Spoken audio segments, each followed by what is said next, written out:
Welcome back to another post-game show with your Bastards of Boston Baseball. I'm your host, Charlie Smith. You can find me on Twitter/X at Smith_MLB. My wonderful co-host for this one is going to be Terry Cushman. Cushman MLB is where you can find him on X/Twitter. If you want more Bastards of Boston baseball content, check out bastardsofbostonbaseball.com for great daily articles.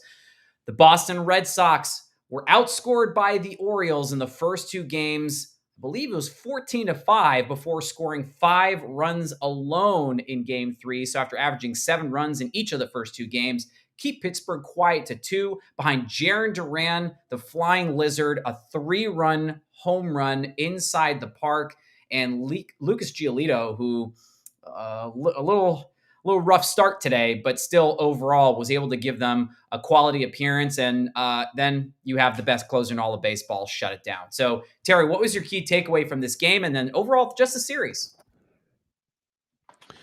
Yeah, so I mean, optics wise, it was good that we won the game. You didn't get swept by the Pirates, which would have looked weird coming off of a 4-game sweep of the Orioles. Big picture wise, I'm a little concerned. This offense just has not been productive. You did have the one big inning today, which was enough to get it done, but I said in the war room, Romy Gonzalez is your second best hitter right now, behind Roman Anthony. So that's a problem, and I hope we start putting the ball in play and getting runs across the plate again. We haven't really done that very well the whole month of August. So that's number one. Pitching, Giolito's been up and down. He was coming off an excellent start. This wasn't really a bad start, but he did labor. The umpire kind of screwed him, which led to that run scoring in the 4th inning. But still, the walks were way up. He wasn't really commanding it, and he needs to start commanding it. Like you can't go into the postseason with just Crochet and Bayo. Okay. Tolley was nice, but we'll see what happens there. And then Dustin May yesterday just got absolutely obliterated. So, I don't think it was a very positive series. Let's put it that way. Yeah, so I'm going to say this much. When Peyton Toll came up, I mean, literally, this is the guy. He just looks like a younger version of someone you just probably want to kick it. Or like if someone's getting into a bar fight, Peyton Toll is probably someone you want in your corner. He's just a dog. I mean, the guy just absolutely is made for this rotation. And I mean, right out of the gate, throwing 96, 97, 98, like it's been here for a year, 2 years, 3 years already. And it was either the first or the second time that the starting pitcher against Paul Skeens has actually been younger than him. I think it might actually have been the first time in his young career that that's happened. And the Red Sox got off to a really quick 2-0 lead, and then the doors kind of got blown off. Weiser came in, allowed a couple of runs for Toll, and then he ended up having just a run of his own coming in. And then, you got Jordan Hicks doing what Jordan Hicks does, and that was just a mess for game 1. Bernardino had a rough one too. It's just he's had back-to-back rough appearances, and this is the Bernardino that they were afraid of, and one of the reasons why I'm sure sending him down wasn't necessarily a bad thing. But yeah, I mean, I understand why there's cause for concern. I'm a very big Dustin May supporter, and I'm eating crow on this one because against Pittsburgh, you got to shut it down, and you're not shutting it down. So they've got to figure it out for him because it's not going to work. If you can't survive allowing 5 or 6 earned runs in 5+. Your starter in game 1 and game 2 each went 5 1/3 innings. The difference was that Dustin May was all over the place. Peyton Toll absolutely owned it. And then even in game 3, your starter probably should have gone more than he did, but thanks to an umpire behind the plate that wanted to make the game all about himself, Giolito was kept to just 6 innings. It's pretty incredible, though, when you think about it. This is how bad Pittsburgh is. Only 1 run came around in that horrible inning that umpire blew it. Giolito now is 10-2 this year with a 3.38 ERA. At home, Giolito is unbelievable. In this game, when it probably could have been a lot worse, 1 earned run on 3 hits, 6 innings, walked 5, struck out 6. So, yeah, you're 100% right. But if you have Garrett Crochet, Lucas Giolito, Brian Bayo, and even Peyton Toll as, one of your 4 starters, and he can, you know, get this kind of consistent thing going as a starter, I think that this is a team that you can actually say, yeah, this is going to be a fun team. No, it's not like Milwaukee who's doing this with like a $10 million payroll, it feels like. But I mean, this team is exciting. And honestly, I was not sure I was really happy about Toll coming up, but what was the worst that could happen? If he gets blown away, you send him back down. And he absolutely owned it. He shoved. Granted, it's Pittsburgh, but I mean, give him another start, give him another 2. What's the worst that could happen? We have a limited amount of time to test out options and plug and chug. You already have the best closer in baseball, arguably the best 8th, ninth guys in all of baseball with Garrett Whitlock and then Chapman. I mean, they have to tinker with like 1 or 2 things. And then I think as far as the rotation is concerned, you're in pretty good shape. It's the offensive side that I think we still have some areas to improve. The thing with Tolley is it was a really quick hook once the runners got on. He was at 84 pitches, so it wasn't like it was the quickest hook ever, but I think Cora was just really nervous about him seeing those guys the third time through. And I don't know how much time we have left to see him face the third time through. And he came up through the system in warp speed. He was pitching in college games in 2024. So lightning fast up through the system. So, 8 strikeouts. His line looked great, but I'm not ready to anoint him as the next coming and then a cornerstone guy in this rotation if we're fortunate enough to make a deep run here in October. Do you put him in against Allen in Cleveland? I think you give him that start. I don't know how you don't. Well, I think he's staying in the rotation. That's the short answer. But there was some speculation that Kyle Harrison could get called up. He was scratched today from the Worcester start. So I don't know how they're gonna slot in the rotation as the week goes on here. And the interesting thing is if you're going to Harrison, what are you doing with May? I mean, he's probably the odd man out after that bad start. And we covered the Walker Buehler release in the Friday night show. But, I just think releasing Buehler just puts the utmost premium on winning. And you need your best possible starters in there. And I don't even know if Harrison's it either. But it's too bad that we didn't really adequately address the back end of our rotation when we had plenty of opportunities to do so. Just put Merrill Kelly in there. We let the Rangers outbid us for Merrill Kelly. Yeah, well, I mean that was the thing. I mean, before the season started, no one thought that Walker Buehler was going to be this, right? I mean, I'm still a Walker Buehler supporter. I want him to do well. He only got 1 opportunity in the relieving role before he got, sent packing. And I'm curious if it was his choosing or if it was the team that basically said, it's time. And with Dustin May, again, another former Dodger. Both of them are former Dodgers. I have that like connection there with LA. I want them both to do well. I really think that Dustin May can succeed. And here's the thing. Dustin May, if he's not here in 2026, your starting rotation in 2027 could be very, very interesting. And I think giving Dustin May an extension, I know I'm on Lonely Island here, and that's fine. People in the crew want to razz me for it. That's all good because I still think that Dustin May has something.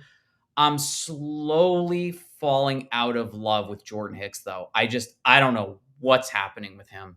I mean, every appearance he's in is an earned run, a hit batsman, a wild pitch, and it's not one or the other. It's all 3. You're getting a wild pitch, someone's getting drilled, and you're allowing runs.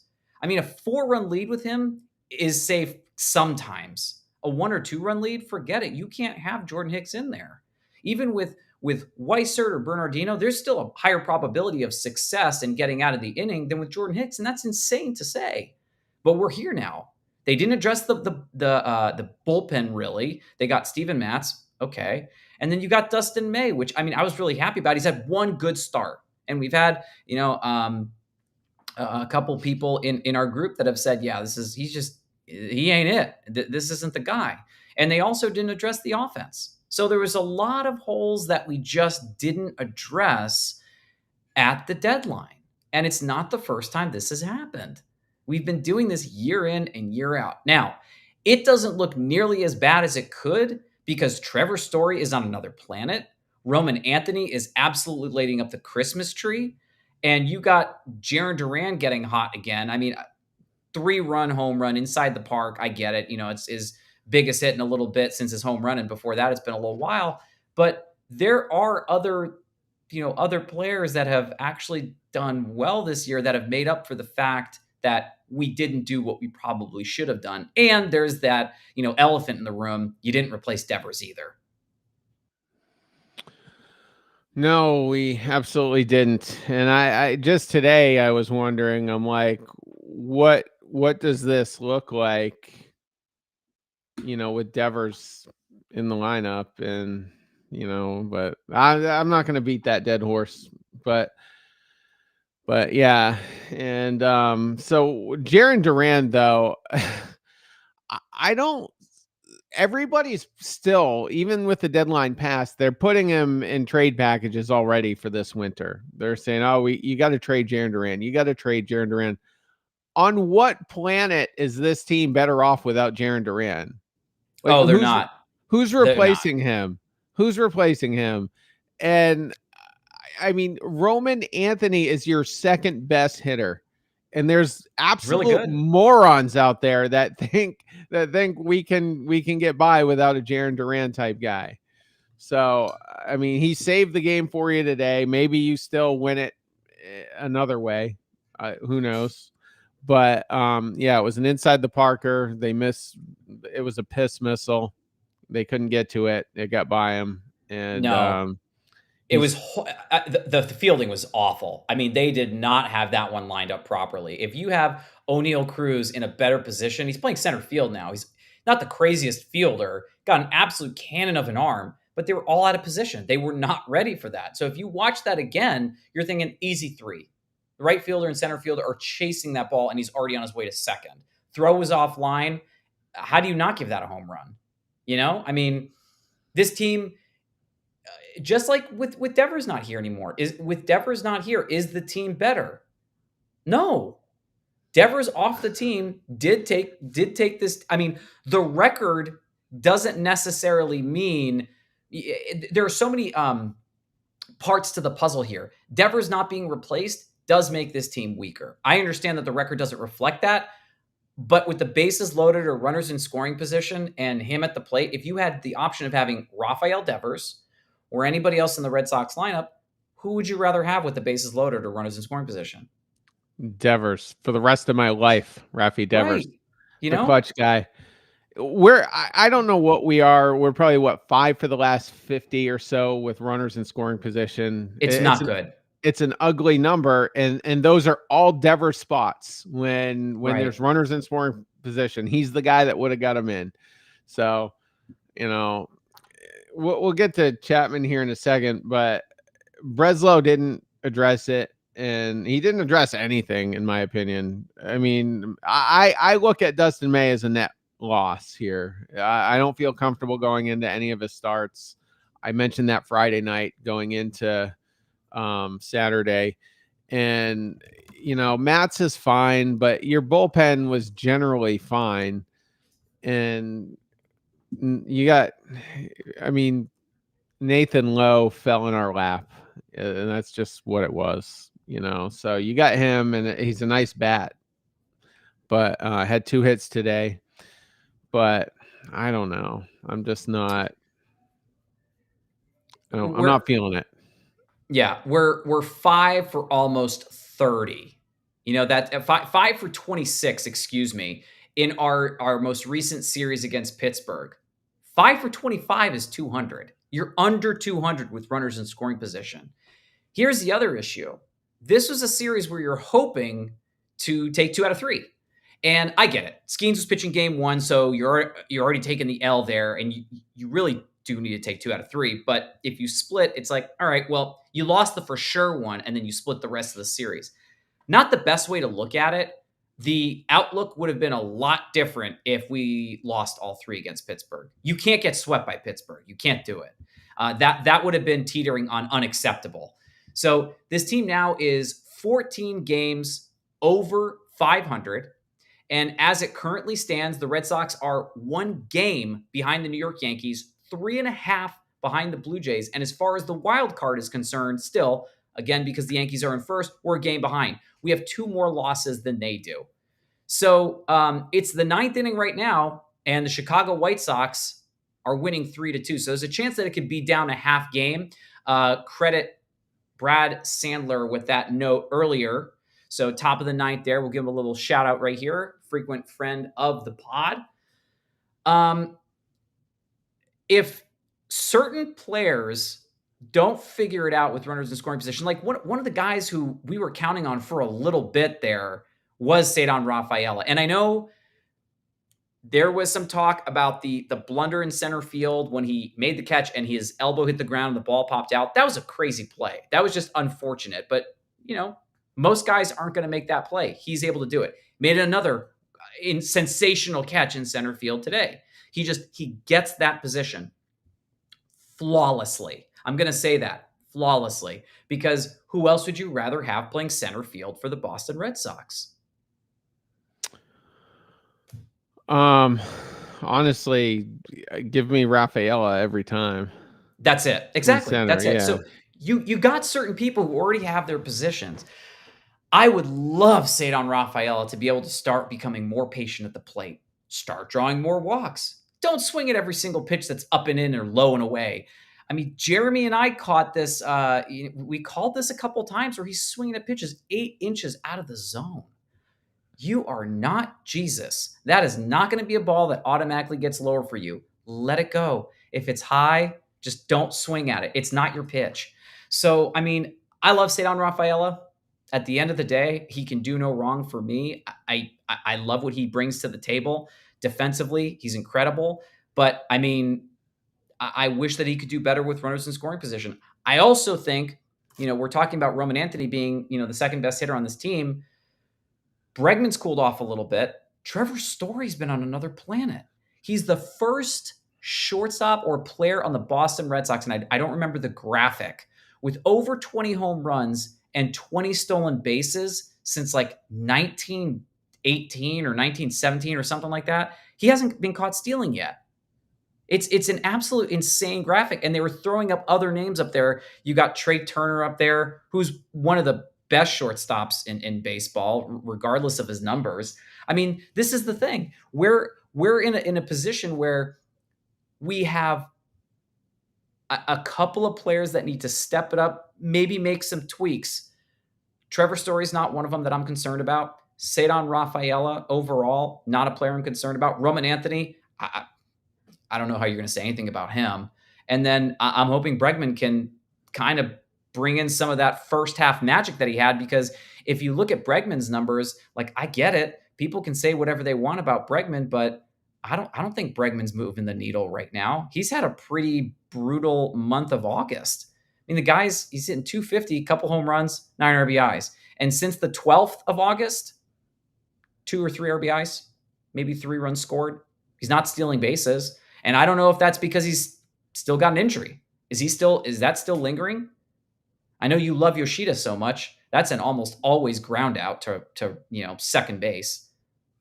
Yeah, so I think Abreu is actually going to be back tomorrow, and Middlebrooks kind of speculated on the air. He's like, I don't know how much playing time Yoshida's going to get here with Abreu coming back. So, you can still have Rafaela at second. I don't think that's ideal, but you can do it to keep Abreu in the outfield, Yoshida at DH, but I think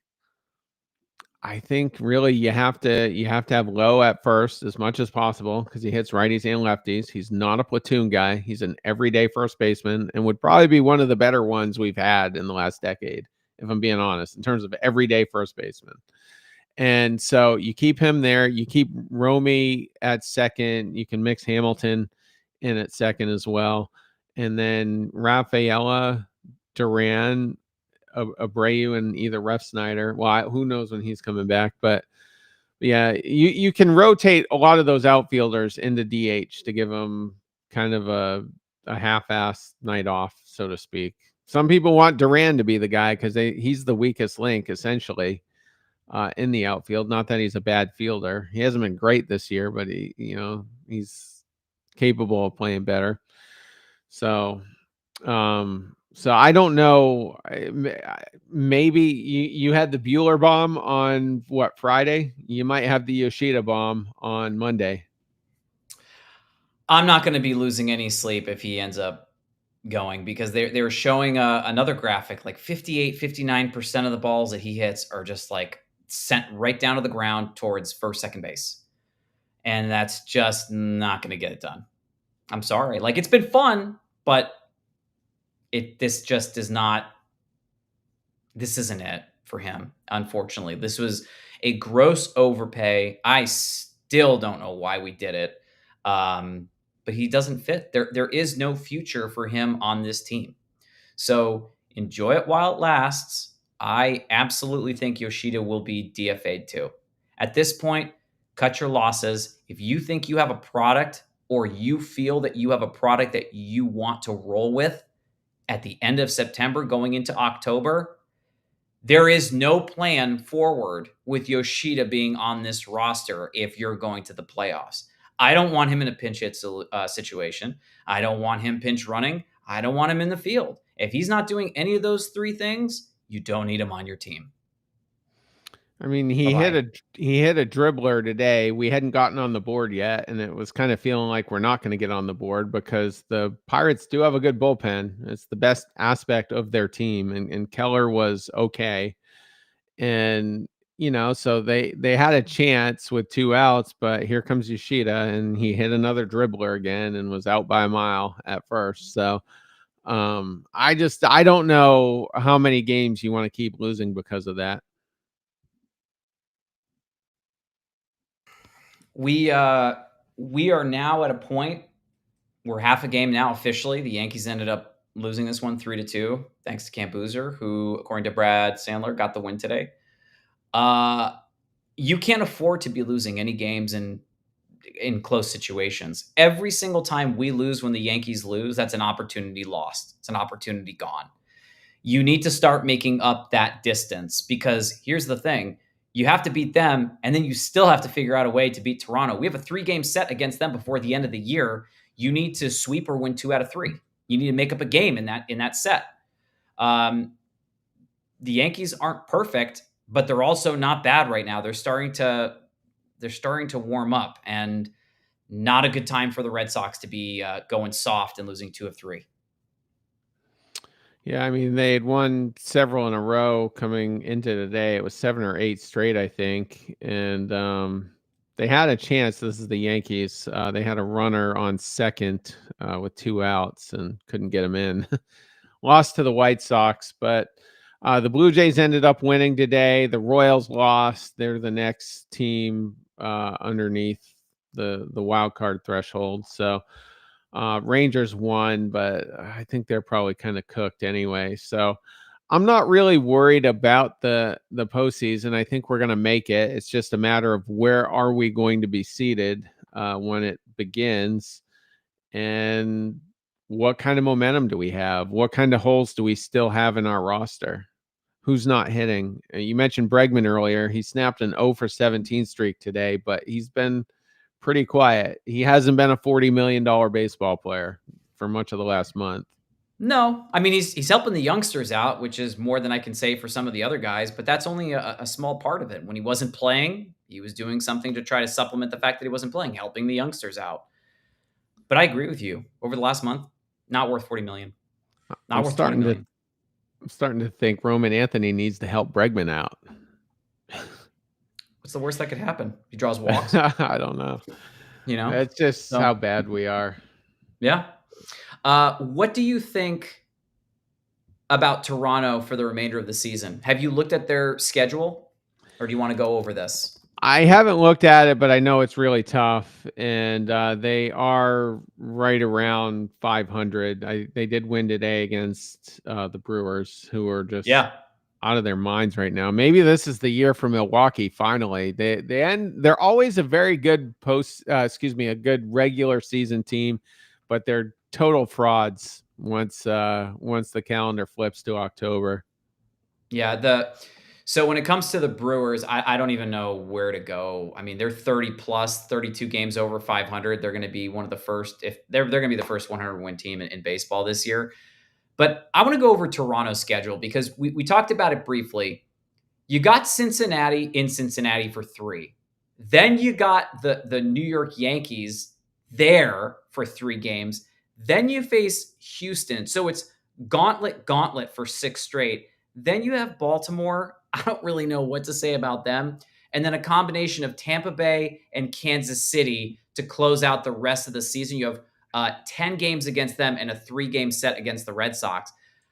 I think there's a chance that the Toronto Blue Jays actually finish below 500 with the remaining season.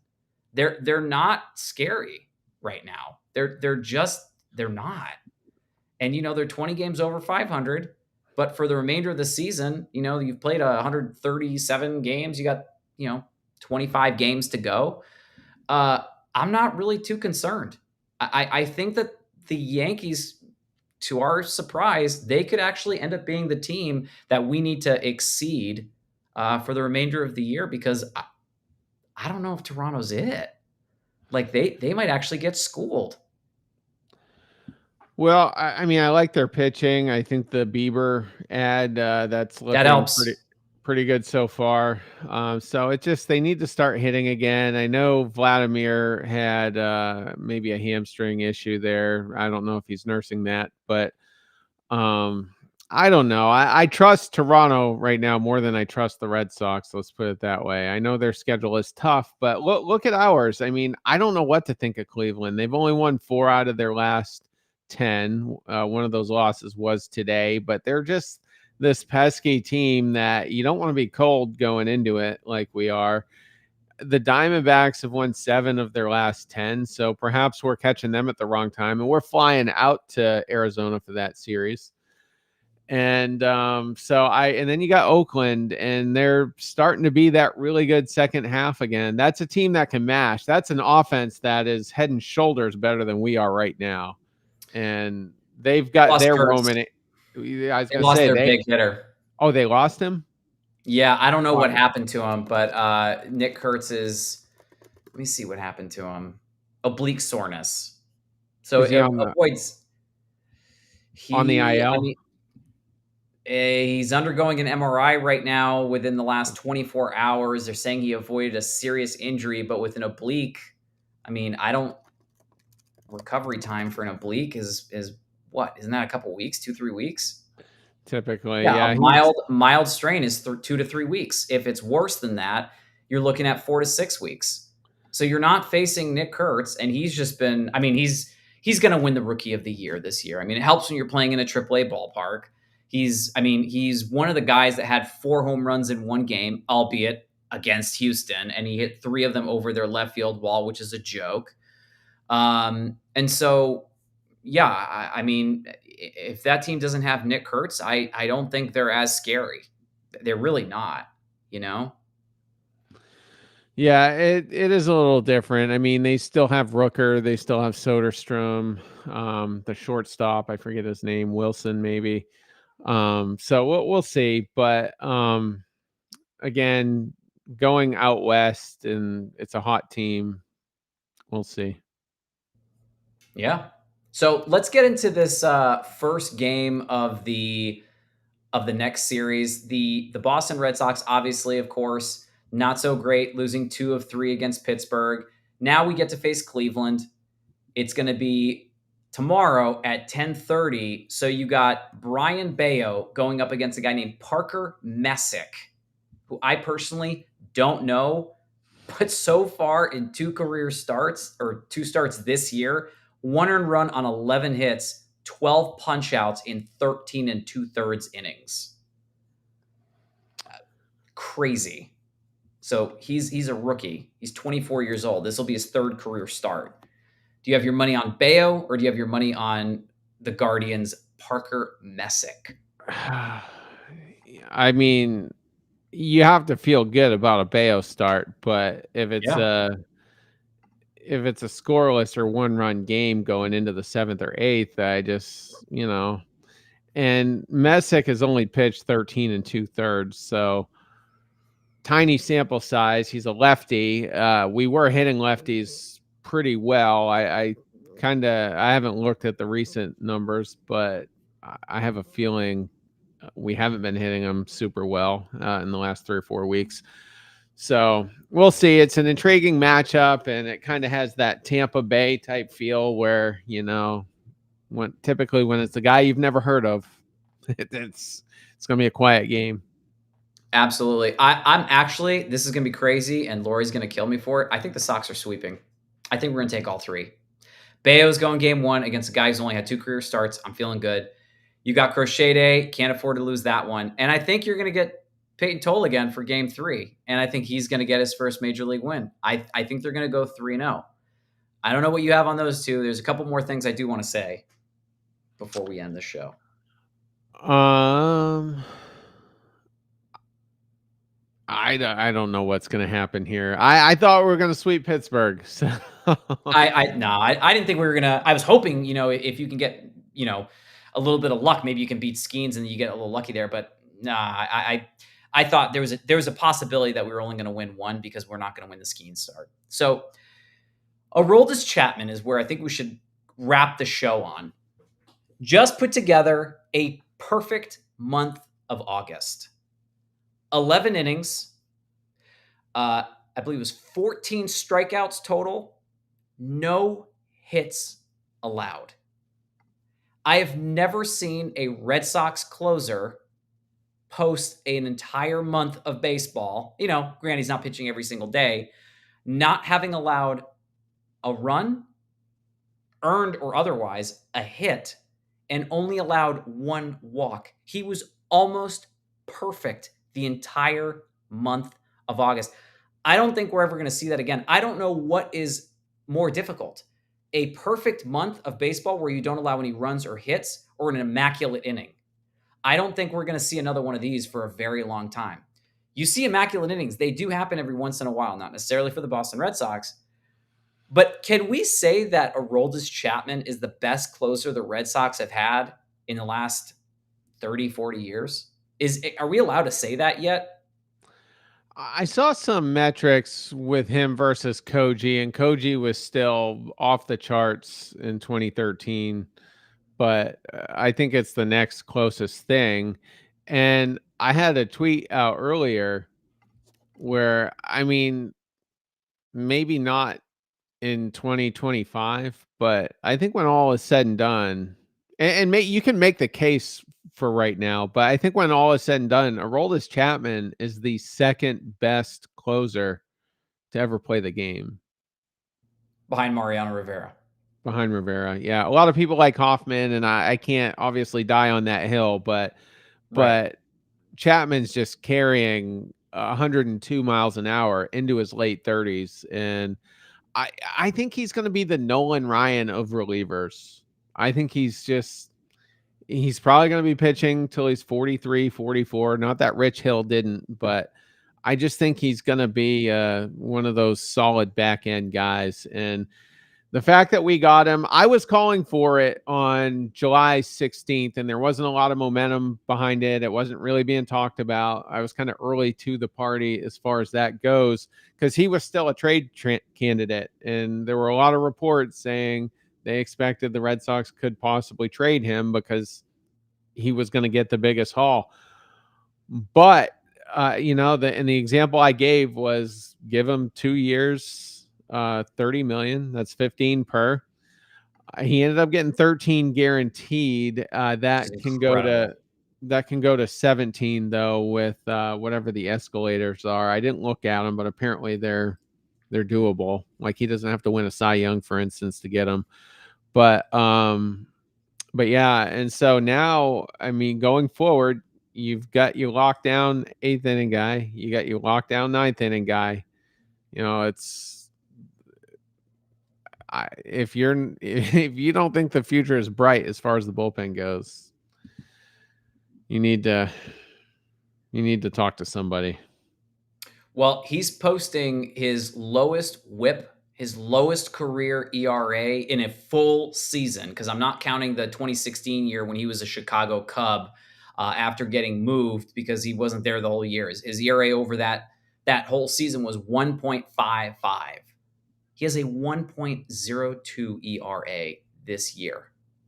He needs one more inning without allowing a run for his ERA to drop to 1. I mean, we're going to be going now over a month before he allows a hit. All of August, didn't allow a hit. His last hit that he allowed was back on July 23rd, and it was a solo home run. And it was a blown save. Just his second of the year. The only other blown save he had was on May 27th, and I won't forget it because that was the day that I called the first grand slam against the Boston Red Sox, and that was Yelich going yard. So should have bought a lotto ticket that day. I blew it. But yeah, I mean, every single time he comes in, I mean, he is as automatic can be. I don't know if we're ever going to see another person like this ever again wearing a Red Sox uniform. And I think you're right. I think there's an opportunity that you're going to see a closer strike out over 15 or 1,600 guys in their career. No one's ever going to strike out this many guys as a closer in Major League Baseball history ever again after him. Unless you got a full-blown starter who wants to blow his career and just become a closer. It's not going to happen. Just imagine if the Royals, Rangers, and Pirates had committed to him as a closer, because he only had 21 saves in those 3 seasons. So Right. it kind of hurt his Sometimes, numbers, but yeah.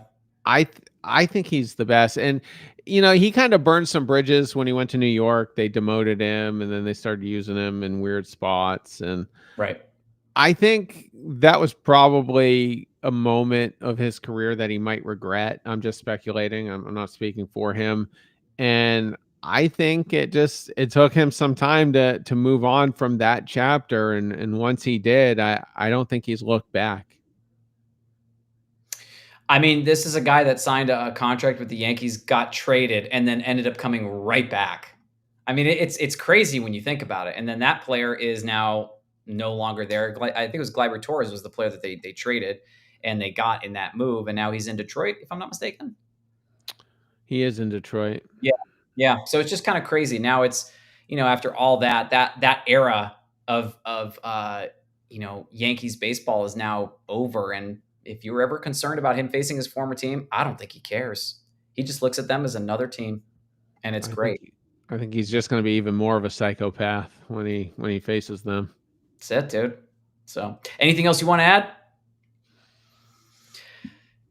That is going to do it for the Bastards of Boston baseball. I hope you guys all had a great day watching Red Sox win the third game of this one, and go Red Sox. We got a nice 3-game